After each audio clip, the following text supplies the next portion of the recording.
অনুসরণ করার আমরা মনোভাব ব্যক্ত করেছি এবং আমরা মনে করি মাননীয় প্রধানমন্ত্রী যেভাবে দেশকে এগিয়ে নিয়ে যাচ্ছেন আমরাও তার সঙ্গে একাত্মতা ঘোষণা করে এই দেশকে বিশ্ব মানচিত্রে একটি উন্নয়নশীল উন্নত রাষ্ট্র হিসেবে আমরা প্রতিষ্ঠিত করতে পারব।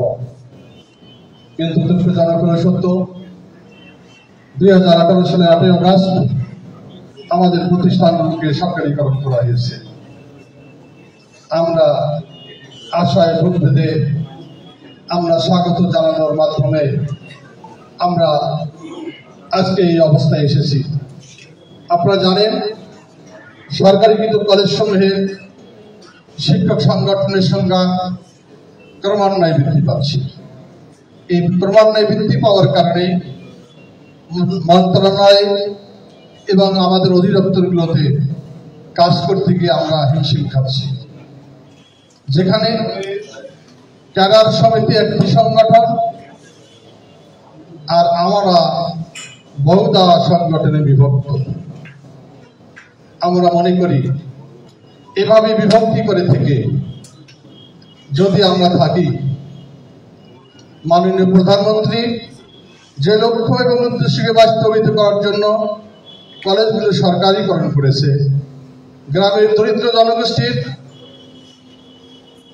গোড়ায় শিক্ষা ব্যবস্থাকে নেওয়ার জন্য যে প্রচেষ্টা তিনি করেছেন সেটি ব্যাহত হচ্ছে। এর চিত্র আপনাদের সবারই জানা আছে। 18 সাল থেকে শুরু করে অদ্যাবধি এই সকল কলেজে অসংখ্য শিক্ষক এবং কর্মচারী অবসর গ্রহণ করেছেন। শিক্ষক শূন্যতা এই প্রতিষ্ঠানগুলো ধ্বংসের দ্বারপ্রান্তে। আমরা মনে করি এর পরিস্থিতিতে আরো সবচেয়ে ক্ষতিকর অবস্থানের মধ্যে আমরা আছি আমাদের মান মর্যাদার অবনমন। আমরা জানি শিক্ষা হচ্ছে জাতির মেরুদণ্ড এবং এই শিক্ষাকে গড়ে তোলার ক্ষেত্রে শিক্ষক আর হচ্ছে মানুষ গড়ার কারিগর।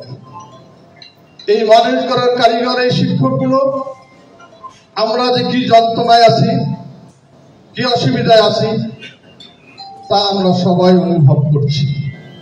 আমাদের এই যন্ত্রণা এবং অসুবিধাগুলো বোঝার কেউ নেই।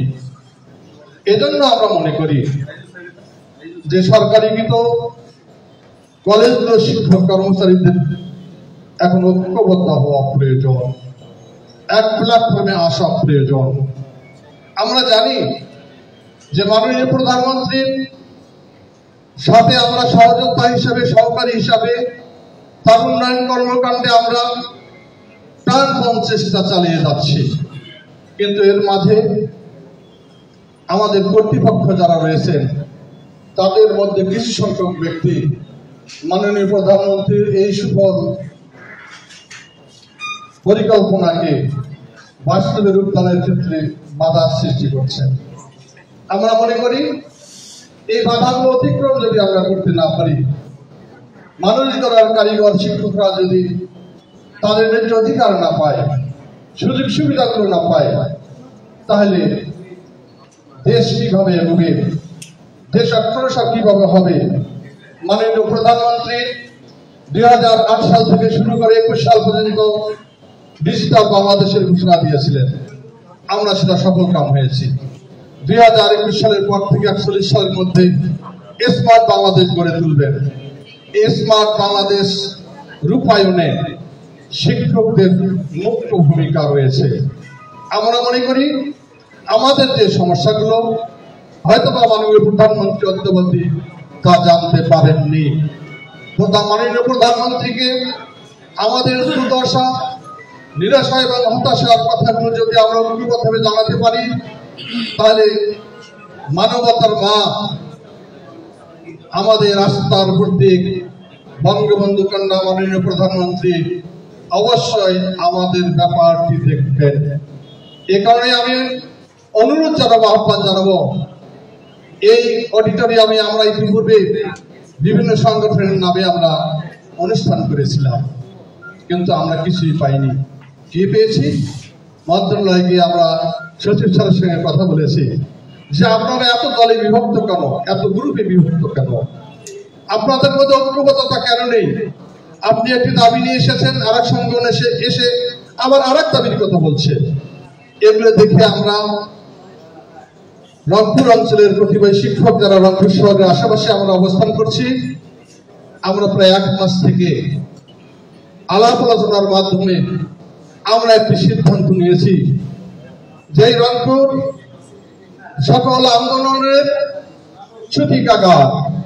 স্বাধীনতা আন্দোলনে রংপুর ভূমিকা রেখেছে, কৃষক পঞ্জাব বিদ্রোহ আন্দোলনে রংপুর ভূমিকা রেখেছে, সত্য সংজ্ঞায়িত কলেজের শিক্ষক কর্মচারীদের দাবি আদায়ের ক্ষেত্রেও রংপুর বিভাগ অগ্রণী ভূমিকা পালন করবে বলে আমি আশা করি এবং আমরা আশা করি। এ কারণে আমরা আজকে আগত আপনারা যে সমস্ত সুপ্রিয় সহকর্মীগণ আমাদের ডাকে সাড়া দিয়ে আজকে এখানে এসেছেন, আপনারা আপনাদের মতামত ব্যক্ত করুন।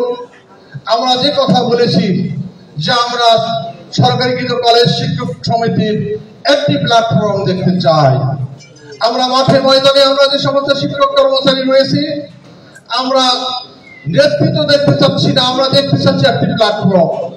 একটি প্ল্যাটফর্ম যখন গঠিত হবে তখন আমাদের সমর্থন এবং ভোটের মাধ্যমে নেতা নির্বাচিত হয়ে তারা আমাদের প্রতিনিধিত্ব করবে। কোন অবস্থাতেই ঘরে বসে কোন সংগঠন তৈরি করে সেই নেতৃবৃন্দের দ্বারা আমাদের আশা আকাঙ্ক্ষার প্রতিফলন হবে না। আজকে আমি এই সমাবেশের আহ্বায়ক হিসাবে আপনাদের কাছে অনুরোধ রাখব যে ক্যাডার সমিতির একটি সংগঠন, আমরাও আমাদের একটি সংগঠন দেখতে চাই। এই উদ্দেশ্যকে সামনে রেখে আপনাদেরকে আমরা ডেকেছি। আপনারা আজকে আপনাদের স্ব মতামত দিয়ে কিভাবে সামনের দিকে আমরা অগ্রসর হতে পারি, মাননীয় প্রধানমন্ত্রীর ইচ্ছাকে কিভাবে আমরা বাস্তবায়ন করতে পারি, কিভাবে বাংলাদেশকে আমরা স্মার্ট বাংলাদেশে রূপান্তরিত করতে পারি, মাননীয় প্রধানমন্ত্রীর এই ভিশনে আমরা অংশগ্রহণ করে এদেশকে বঙ্গবন্ধুর সেই সোনার বাংলায় রূপায়িত করব ইনশাল্লাহ। এই আশাবাদ ব্যক্ত করে আপনাদের সবার সুস্বাস্থ্য দীর্ঘায়ু কামনা করে এই অনুষ্ঠানের শুভ সূচনা করে আমি আমার বক্তব্য শেষ করছি। আল্লাহ হাফেজ।